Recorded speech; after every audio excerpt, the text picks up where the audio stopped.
President Biden's visit to Poland was a chance to showcase how the West stands united against what Russia is doing in Ukraine, but it was largely undone by that dangerous gaffe.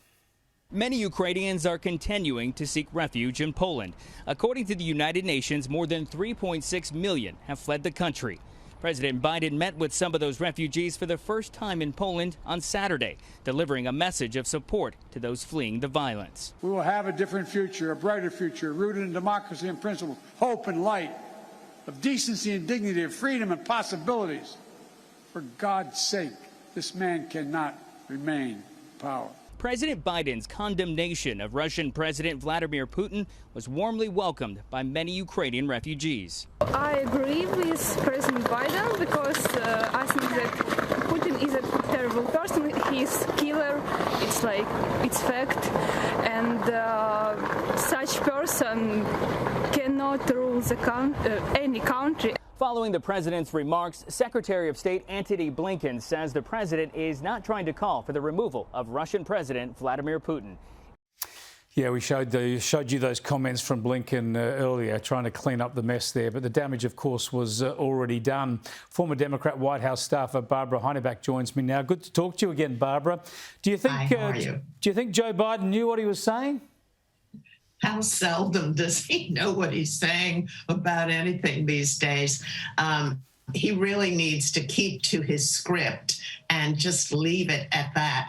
I was at least pleased, Chris, that Biden has, I think, allowed the State Department and Department of Defense to really lead him through most of what's going on in the war. And he's not listening to, the progressives. And for once, he's come a little bit more back toward the middle. But then he went and blew it. Yeah, look, it's a sentiment that I think just about all of us would agree on, although, as I explained earlier, it does create diplomatic problems. Donald Trump would have been pilloried if he'd made a gaffe like this. Let's have a look at what Donald Trump has said in response. Exactly. Biden apologized again today. He's apologized. Every time he makes a speech, he apologizes 3-4 times a day for everything he says. Look, we have people that don't know what they're doing, and it's the most dangerous time in the history of our country, in my opinion. Yeah, that's the trouble, Barbara. We had Barack Obama drawing red lines and then walking back from them, and now you've got Joe Biden talking tough and having to walk back from that. Mm-hmm. And Joe Biden has not given us any inference that he is willing to do anything to push back against Kim Jong-un and China as well as Russia. And so, we're in a very sad situation right now in the U.S. Yeah, it's very difficult, especially when you look at the way Kamala Harris performed when she was in Europe just the previous week as well. I want to ask you about the latest confirmation hearings when it comes to Supreme Court Judge KETANJI Brown-Jackson. Just an astonishing comment from her under examination by the committee hearings. Have a look. Can you provide a definition for the word woman? Can I provide a definition? Mm-hmm. No. Yeah. I can't. You can't? Not in this context. So I'm not a biologist. The meaning of the word woman is so unclear and controversial that you can't give me a definition?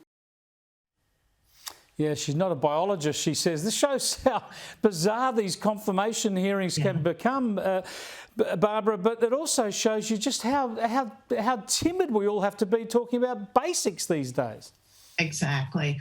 Part of the problem, I think, Chris, was when Biden first wanted to become the candidate for the Democrat Party, he said, if you select me, I'm going to bring on a Black American woman to the Supreme Court and a Black American woman that he was going to nominate as his running partner for the vice presidency.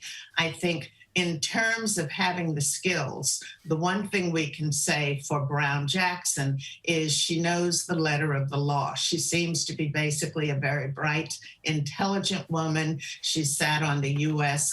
Sentencing Committee, and also she was on the Court of Appeals for the District of Columbia. So I think she has the talent and the skills to be a good Supreme Court justice, and it looks pretty certain that she's going to be confirmed. where my concern is, it was unfortunate when we watched the two hearings, when you look back at Trump's, when he selected both who was Kavanaugh. it? Kavanaugh and also Barrett, they were grilled to the max. And Barrett, not even as much as Kavanaugh. Brett Kavanaugh was, I don't know if you have the tape of when Kamala went after him several times and then would not even allow him to explain his answers. No, we don't. His was absolutely a character assassination. You're dead right. Thanks for joining us again, Barbara. I appreciate it. Okay, thanks.